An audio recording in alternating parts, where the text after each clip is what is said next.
کو حکایت کیا گیا، نہ سیرت و تاریخ کی کسی کتاب کے اندر اس کو حکایت کیا گیا، لیکن مرزا جرمی نے یہ لفظ اپنی طرف سے بولا نبی پاک صلی اللہ علیہ وسلم کی ذات اقدس کے حوالے سے۔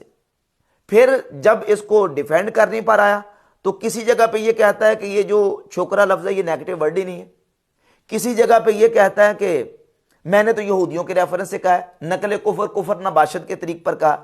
بھئی اگر نقل کفر کفر نباشت تم مان رہے ہو کہ میں اس کو نقل کر رہا ہوں، یہ یہودیوں کو جملہ تھا، تو یہودیوں نے کہاں کہا ہے؟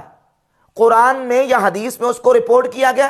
نہ قرآن میں نہ حدیث میں اس کو رپورٹ کیا گیا، تو تم نے کیسے کہہ دیا؟ اور پھر عقلاً بھی یہ بات درست نہیں ہے۔ نبی پاک علیہ الصلوۃ والسلام جب مدینہ طیبہ میں تشریف لائے تو حضور کی عمر اس وقت 53 سال سے ابو تھی، 53-54 سال کی عمر تھی۔ 53-54 سال کی شخصیت کو کل کا چھوکرا کہنا کہا ہی نہیں جا سکتا، عقلاً بھی درست نہیں ہے، معاشرے کے اعتبار سے بھی درست نہیں ہے۔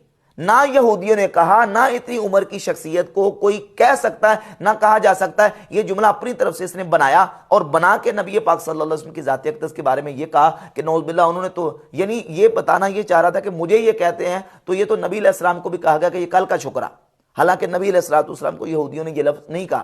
پھر اس کو ڈیفینڈ کر نہیں پا رہا تو کبھی کہتا کہ میں نے نقل کفر کفر نباشت کے طریقے پر کہا، کبھی یہ کہا کہ یہ تو نیگیٹو ورڈ ہی نہیں، مجھے کو کہے چھوکرا۔